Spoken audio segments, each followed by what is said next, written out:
Donc, ton Dieu ordonne que tu sois puissant. Le texte est dans le psaume 68 au verset 29 qui dit, ton Dieu ordonne que tu sois puissant, affermis, ô Dieu, ce que tu as fait pour nous. Nous sommes d'accord que pour être puissant, il nous faut demeurer dans la présence de Dieu. Et plusieurs enseignements ont été donnés sur ce thème et tellement puissant, tellement puissant, tellement puissant que je vais pas revenir là-dessus. J'ai juste quelques points euh, à compléter, j'ai envie de dire. Peut-être que c'est rien de nouveau, mais c'est vraiment ce que le Saint-Esprit a mis dans mon cœur, vraiment.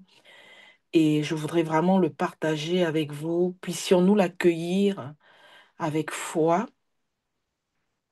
afin que le Seigneur puisse vraiment continuer son œuvre au travers de chacune de nos vies.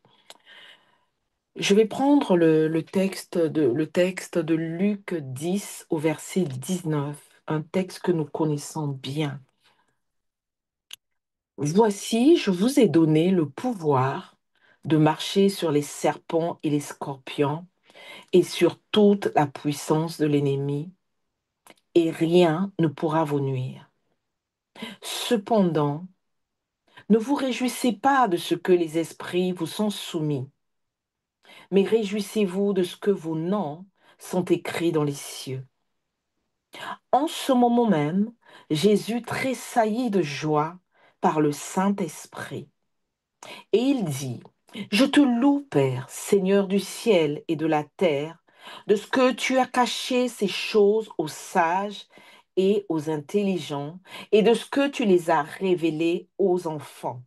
Oui, Père, je te loue de ce que tu l'as voulu ainsi.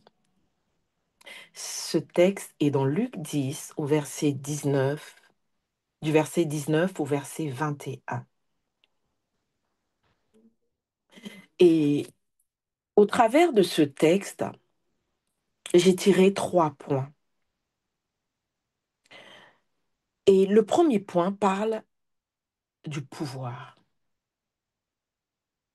Le pouvoir. On ne peut pas être puissant sans le pouvoir. Et ça aussi, on l'a vu. En tant qu'enfant de Dieu, la vie ne sera jamais un long fleuve tranquille. Il y aura des combats, il y aura des batailles à mener, il y aura des challenges, des défis, il y aura des contradictions, il y aura tellement de situations que nous avons besoin de demeurer toujours dans la présence de Dieu. Et c'est dans la présence de Dieu que le Seigneur nous donne le pouvoir de marcher sur les serpents, sur les scorpions, sur toute la puissance de l'ennemi.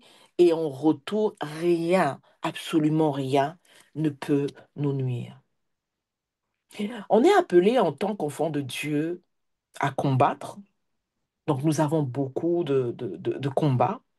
Et dans le combat spirituel, parce que tous nos combats ne sont pas des combats de chair, dans le combat spirituel, nous avons besoin d'être puissants, nous avons besoin de ce pouvoir. Le pouvoir, avoir le pouvoir, c'est primordial, c'est fondamental. Parce que le pouvoir nous permet d'écraser nos ennemis. Le pouvoir nous permet de prendre autorité sur toute situation qui n'honore pas le Seigneur, toute situation qui nous garde sous le joug de l'ennemi, de toutes ces situations, de toutes ces maladies, de toutes ces situations illégales et de toutes situations aussi de maladie. Nous avons besoin du pouvoir de Dieu. Et ce pouvoir, nous ne l'obtenons, j'insiste encore, qu'en demeurant dans la présence du Seigneur. Euh, j'ai, j'ai entendu un témoignage. euh, je prie aussi avec certaines sœurs et je vais partager avec vous un témoignage que nous avons vécu il y a quelques jours. C'est une sœur qui a eu une conversation avec son frère, son aîné. Et lors de cette conversation, l'aîné était en train de lui avouer qu'il était du monde des ténèbres, qu'il était un sorcier, plus précisément un vampire. Et c'était intéressant parce qu'elle nous a envoyé des audios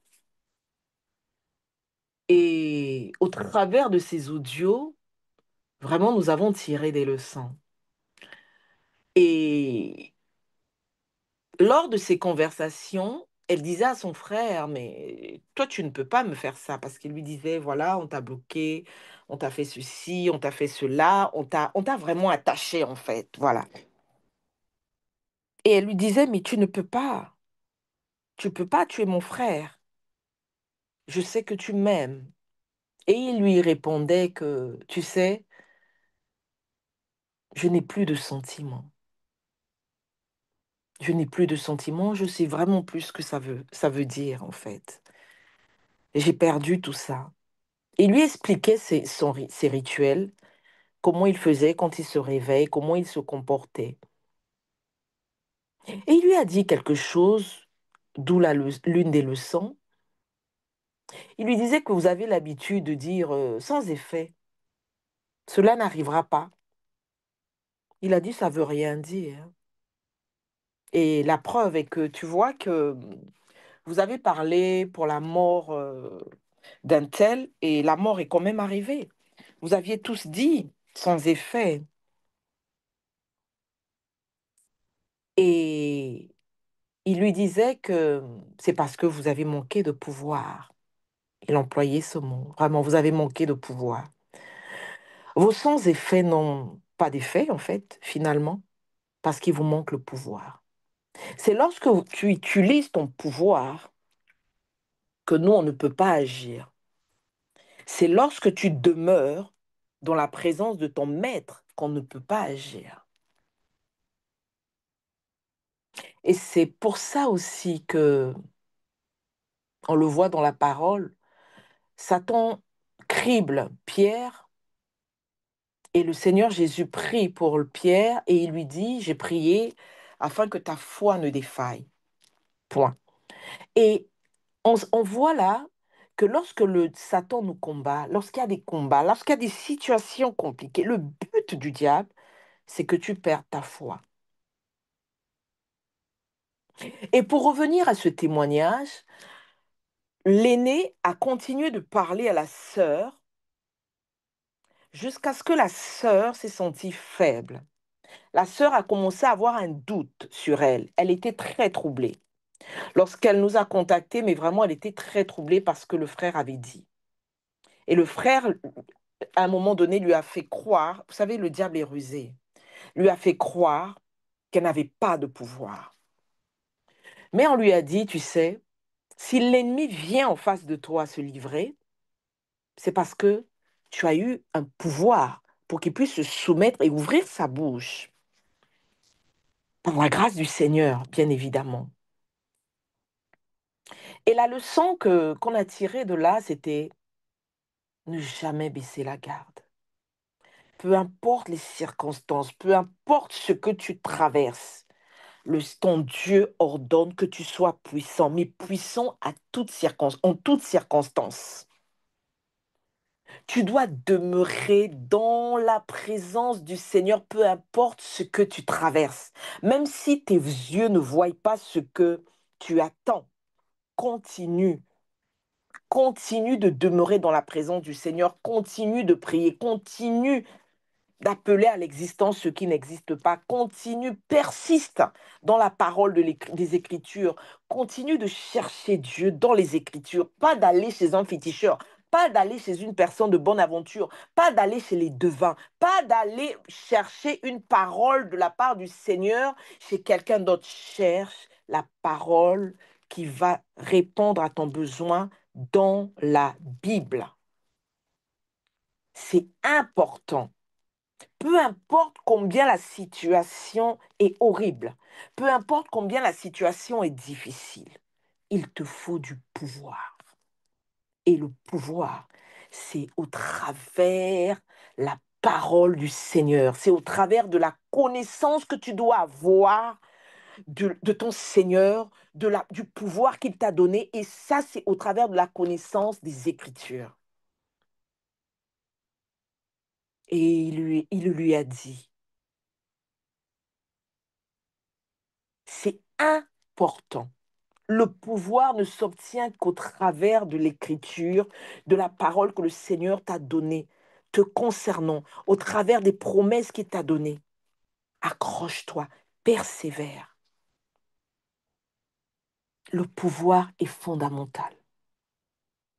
Le pouvoir est fondamental et le pouvoir, c'est la connaissance des Écritures.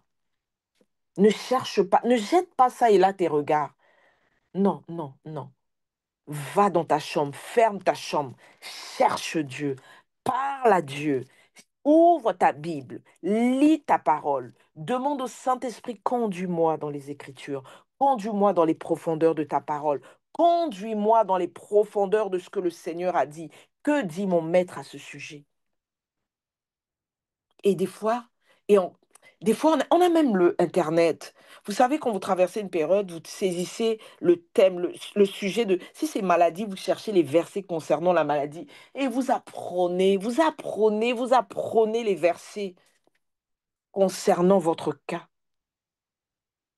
Et c'est comme ça que vous finirez par obtenir le pouvoir sur ce problème, sur cette situation qui te dérange. Le pouvoir est fondamental. Le pouvoir est fondamental. Vous savez, concernant les combats, on n'est pas tous au même niveau. On a besoin, il y en a qui sont très, très, très évolués dans leur foi et il y en a encore qui se cherchent et il y en a aussi qui écouteront le message, qui viennent de connaître le Seigneur. Et cette parole aussi est pour tous, peu importe le degré où nous sommes avec le Seigneur. La parole de Dieu dit dans Éphésiens 6 au verset 10, c'est assez long, du verset 10 au verset 18. Au reste, fortifiez-vous dans le Seigneur et par sa force toute puissante. Au reste, fortifiez-vous dans le Seigneur et par sa force toute puissante. Donc, peu importe ce que tu traverses, tu te fortifies dans le Seigneur. Peu importe les moments difficiles, compliqués, la situation impossible, ta force est en ton Seigneur, en Jésus-Christ ton Maître. Et au verset 11, il dit, revêtez-vous de toutes les armes de Dieu afin de pouvoir tenir ferme contre les ruses du diable. Car nous n'avons pas à lutter contre la chair et le sang, mais contre les dominations, contre les autorités, contre les princes de ce monde de ténèbres, contre les esprits méchants dans les lieux célestes. C'est pourquoi prenez toutes les armes de Dieu afin de pouvoir résister dans le mauvais jour et tenir ferme après avoir tout surmonté. Ça veut dire qu'il y a des personnes qui vont vaincre. Il y a des personnes qui vont tout surmonter. Mais comme on dit, ne t'assieds pas sur tes lauriers. Ne te repose pas en te disant que c'est fini. Non, non, non, non, non. Il faut que tu puisses tenir ferme, même lorsque tu as déjà tout surmonté. Donc, il y a le cas des personnes qui sont en train de combattre, qui cherchent la solution en Jésus, qui cherchent comment faire et qui vont la trouver dans ces armes-là, qui vont prendre ces armes-là et combattre contre les principautés, contre les autorités, contre les princes de ce monde des ténèbres. Et il y en a qui ont déjà tout traversé, mais qui doivent tenir ferme. Parce que la parole nous dit aussi que lorsque l'ennemi vient, un voleur entre dans une maison, s'il vient, euh, euh, qu'il te combat et qu'il revienne, qu'il trouve la maison propre, il repart chercher sept autres esprits, ils reviennent.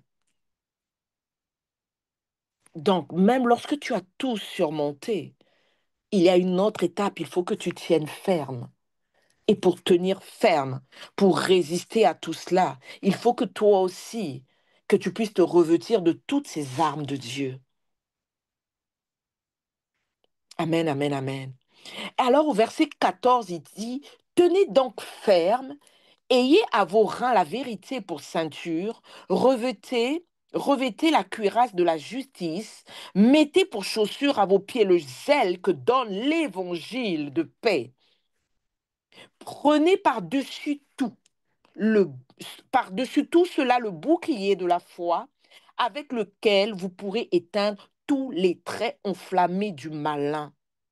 Voyez-vous, le diable combat notre foi parce qu'il sait que sans la foi,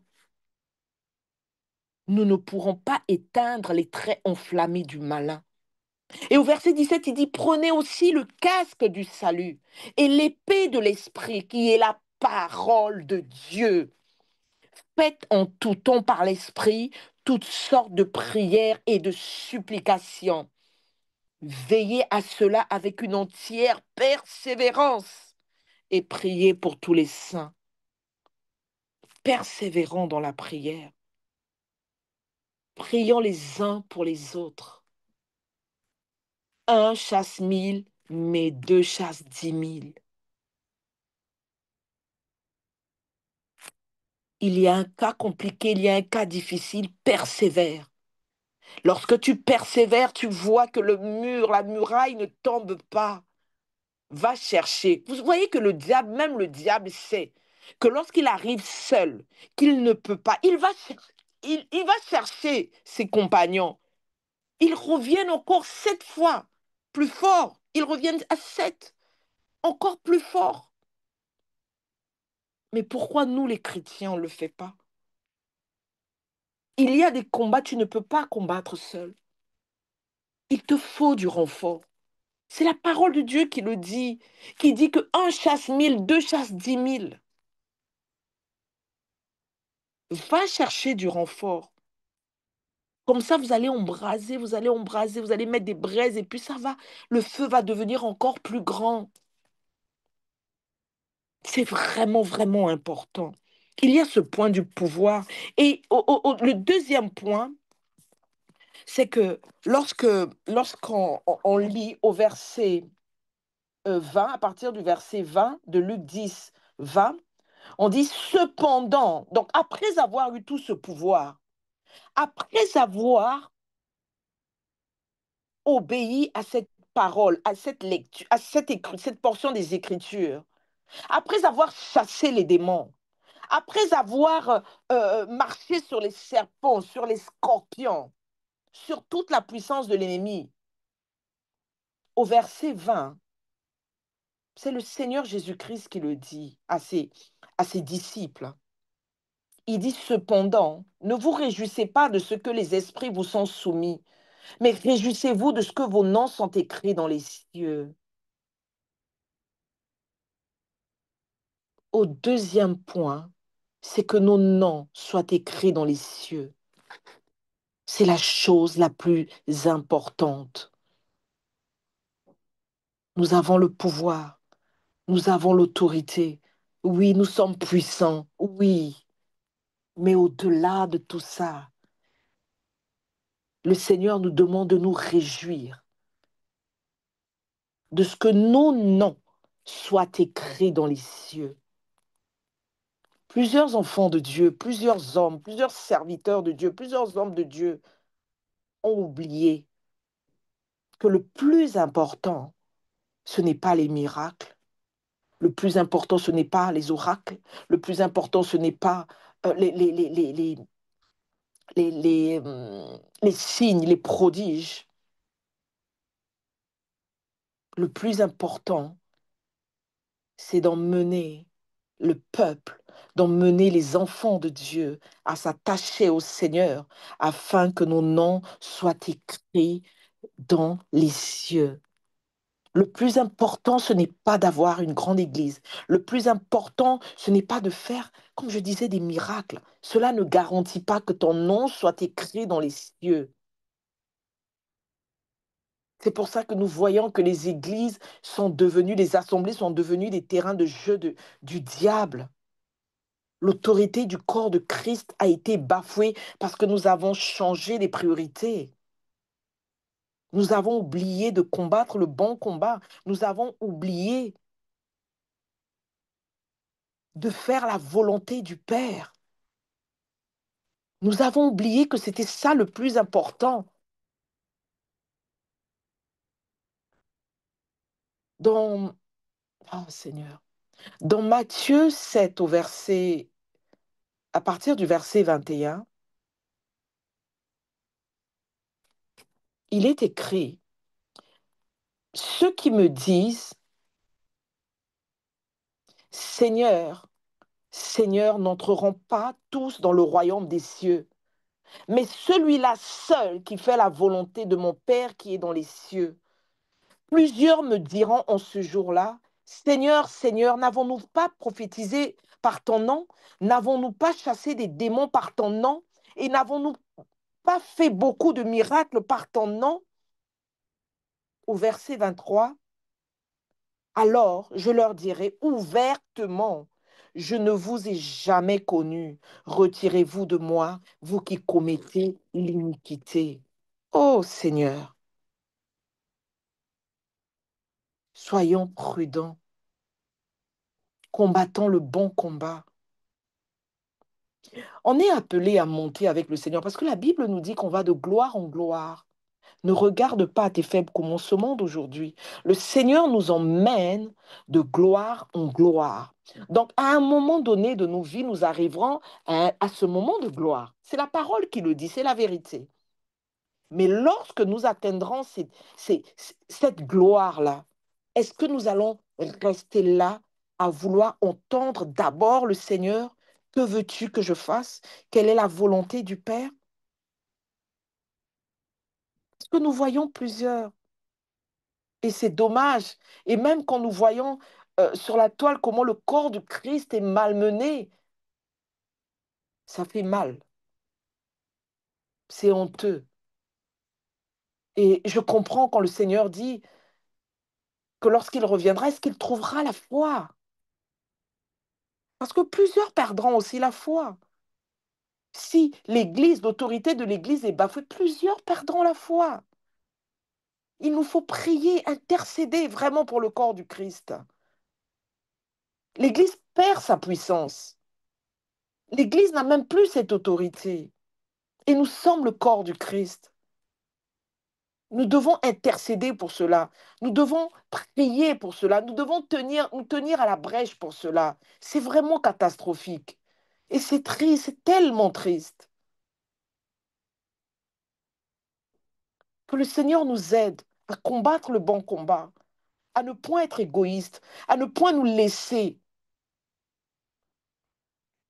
influencer par les plaisirs de la chair, par l'orgueil.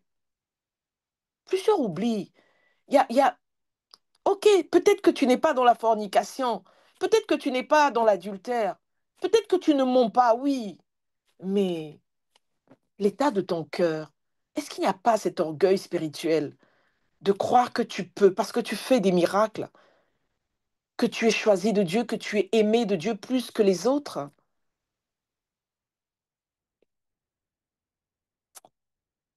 Mes frères et sœurs, soyons prudents, mais vraiment, soyons prudents, soyons prudents. Nous allons de gloire en gloire, ça, il n'y a pas de souci avec ça, c'est la parole qui nous le dit. Mais soyons prudents, demeurons humbles. Vous savez, l'orgueil s'insinue dans les cœurs tellement facilement, mais on ne le voit pas souvent. Plusieurs diront, je ne suis pas orgueilleux, je suis humble, mais es-tu sûr de cela? Que Dieu nous aide. Il y a un troisième point, et le troisième point, c'est un cœur d'enfant. Dans la lecture que nous avons faite dans Luc 10, au verset 21, je le relis. En ce moment même, Jésus tressaillit de joie. par le Saint-Esprit et il dit, je te loue, Père, Seigneur du ciel et de la terre, de ce que tu as caché ces choses aux sages et aux intelligents et de ce que tu les as révélées aux enfants. Oui, Père, je te loue de ce que tu l'as voulu ainsi. Merci, Seigneur. Moi, j'ai souligné enfant.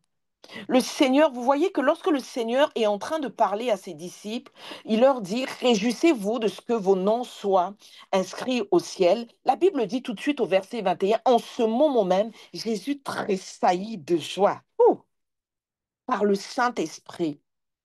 Et à ce moment, il loue le Seigneur de ce que cette connaissance n'a pas été donnée aux sages ni aux intelligents, mais de ce qu'elle a été révélée aux enfants. En voulant être très grand serviteur, une très grande servante, on oublie que Dieu attend que nous soyons dépendants de lui, que nous soyons comme des enfants, que nous ne puissions rien faire sans demander, Seigneur, quelle est ta volonté à cette situation, à ce problème? Quelle est ta volonté? Quelle est ta volonté? Dieu veut que nous ayons des cœurs d'enfants. Il y a un chapitre, au Matthieu 19, au verset 13. Au verset 13, Jésus est en train d'enseigner et la Bible dit au verset 13, alors on lui emmena des petits enfants afin qu'il leur impose les mains et prie pour eux. Mais les disciples les repoussèrent. Et Jésus dit, laissez les petits enfants et ne les empêchez pas de venir à moi, car le royaume des cieux est pour ceux qui leur ressemblent. Il leur imposa les mains et il partit de là. Voyez-vous, le royaume des cieux est pour ceux qui leur ressemblent. Là, nous voyons que le Seigneur nous dit, réjouissez-vous de ce que vos noms soient inscrits dans le royaume des cieux. Mais le Seigneur Jésus dit que ce même royaume des cieux-là, où doit être inscrit nos noms, est pour ceux qui ressemblent à des enfants. Un enfant est dépendant de son père et de sa mère. Un enfant attend l'instruction de son père et de sa mère. Un enfant, tu tapes aujourd'hui, il oublie. Un enfant pardonne vite. Un enfant fait confiance totalement à son père. Et c'est ce que le Seigneur attend de nous. Oui, Dieu ordonne que nous soyons puissants. Oui, Dieu nous donne le pouvoir de marcher sur toute la puissance de l'ennemi et rien ne peut nous nuire. Oui, mais Dieu attend de nous que nous puissions nous réjouir de ce que nos noms soient inscrits dans les cieux. Dieu attend de nous que nous puissions avoir ce cœur d'enfant dépendant de lui, attendant ses instructions, attendant ses instructions, tout simplement.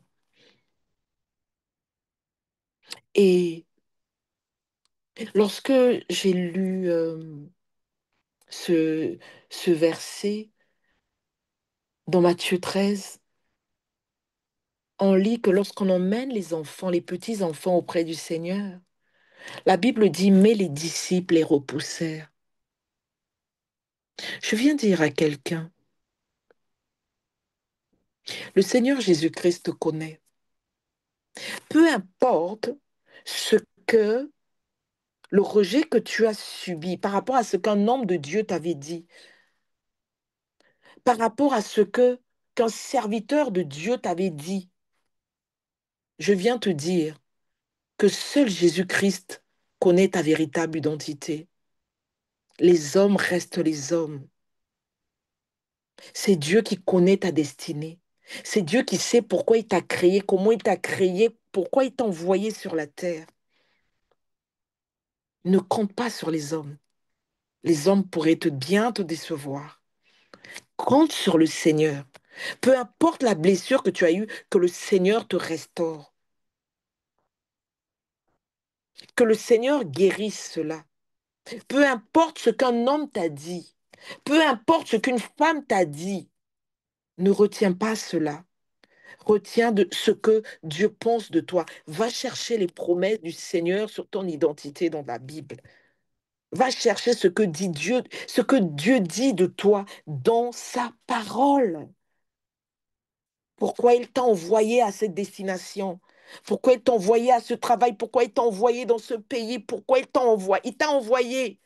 C'est Dieu qui connaît ta feuille de route. Ce n'est pas un homme. Un homme peut se tromper. Voyez-vous, les disciples se sont trompés. Jésus attendait ces enfants-là. Même la preuve est que lorsqu'il a imposé les mains, il est parti de cet endroit parce que sa mission était faite, elle était finie pour cette journée-là. Mais les disciples ne le savaient pas. Fais confiance au Seigneur Jésus. Maudit est l'homme, maudit est l'homme qui se confie en l'homme. Fais confiance au Seigneur. Je veux vraiment qu'on retienne cela, ces 3 points dont j'ai énuméré. Et là, je parlais vraiment, c'était une parole vraiment de connaissance qui venait et je voulais vraiment le partager avec un frère. Je vais prier. Seigneur, merci encore pour ta parole. Merci encore, Seigneur Dieu Tout-Puissant, Papa, car tu es le Dieu, Seigneur, qui connaît toutes choses. Seigneur, tu es le Dieu qui donne l'instruction. Seigneur, donne-nous l'instruction. Donne-nous l'instruction, Seigneur, pour chacun. Nous comptons sur ta grâce. Même lorsque nous dormirons, Seigneur, dans notre sommeil profond, continue de nous instruire. Seigneur, merci. Nous te demandons pardon chaque fois que nous avons oublié, Seigneur, d'être ces enfants dépendants de toi.